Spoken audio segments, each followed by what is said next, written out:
My boyfriend of 4 years shot himself in the head in front of me. I'm writing this because I don't have many people to ask for advice, and the ones I do have don't know what to say about a situation like this.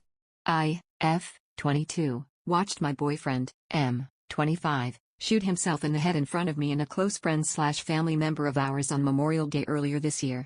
We were in the middle of an argument, if you can even call it that. I had asked for a break or a potential breakup that Friday. Throughout the weekend, we took time apart and tried to keep communication low.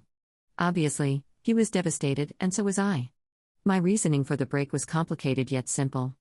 I had been feeling deep doubts for a long time and spent a lot of time thinking about how we might be better with other people. It was, and still is, confusing because he was perfect. He did anything and everything I asked for. We bought a house last August, and everything was going amazing. 9 months later, this happened. The night of the incident, he tried to start a conversation about what he could do to fix things and convince me to stay. I told him again that I wasn't leaving him, I just needed time apart as individuals. Our relationship had always been full of love and respect. It was never violent.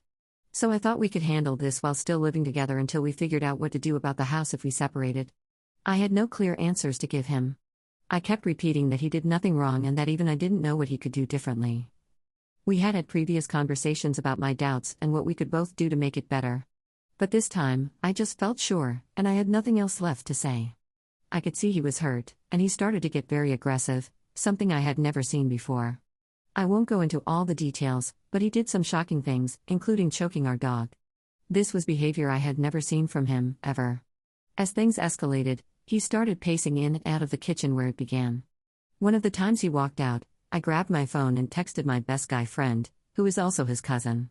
He showed up shortly after and tried to calm him down. It didn't help. My boyfriend became even more violent, even trying to fight his cousin. Again, this was completely unlike him, and we were both stunned and confused. The argument moved to the bedroom. At this point, I wasn't saying much. I thought maybe he just needed to let out all his hurt and pain.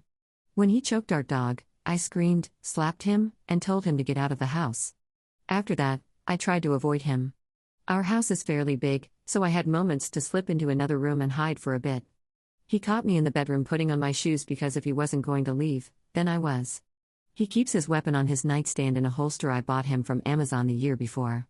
I'm leaving out many details to keep this shorter, but while we were arguing, he picked up the gun and shot himself in the side of the head. His cousin and I were about 6 feet away, on the opposite side of the room near our king-size bed. He was on the floor before I even realized what he had grabbed. The ringing in my ears was the only thing that helped me understand what had happened. I won't describe the rest, but we both went into shock. His cousin called 911 while I tried to stop the bleeding.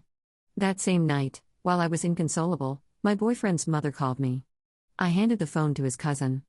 All I know about the conversation is that while he tried to explain what happened, she said, "So my name shot my son," and hung up.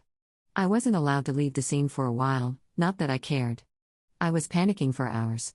After I finally gave my statement and calmed down a little, the officer told me he thought it would be best if I did not go to the hospital because his mother was already causing a scene. A little backstory: his mother is a very strange and unemotional person. I've never had a bad relationship with her, but she's impossible to form any relationship with. Every attempt or invitation I offered to bond was bluntly rejected. I never took it personally, she is that way even with her own children. She rarely says "I love you" and almost never gives hugs. Back to the story, I was confused why she immediately assumed I did this, especially when her own family member told her it was self-inflicted. My boyfriend was a very shy, respectful, well-mannered person, the first to show kindness to anyone. He was never depressed or suicidal. I lived with him for almost 5 years. I would have laughed in your face if you had told me he would ever do something like this. I understand denial, but blaming me before hearing the story or letting investigators do their job was beyond hurtful. There are no words. I was kept from him for 7 weeks after that night. I begged and pleaded for updates on his health, anything. I got most of my updates through Facebook. We lived together nearly 5 years, lost a child together to miscarriage, and had never spent a night apart until that weekend. But because we weren't married, I wasn't allowed to call the hospital for updates. Every single one of his friends blamed me, either for causing it or for pulling the trigger. We live in a very small town, and the story spread like wildfire. My boyfriend is very attractive and popular. I am not from here. I moved around a lot and never formed a friend group here. I'm definitely seen as an outsider, which did not help. Out of frustration, I posted about it on social media expecting support, or at least to publicly defend myself. He wouldn't have wanted me being blamed the way I was. Instead, it felt like no one believed me. I got comments questioning the investigation and accusing me of being related to the investigator, impossible, since I'm from a state across the country. This was just one of many accusations. Because of all the drama and grief, I attempted to take my own life a few days later. I won't go into detail, but one of his friends kept telling me my boyfriend was declining in the hospital and that it was all my fault. I believed it. I spent 5 days in a mental hospital.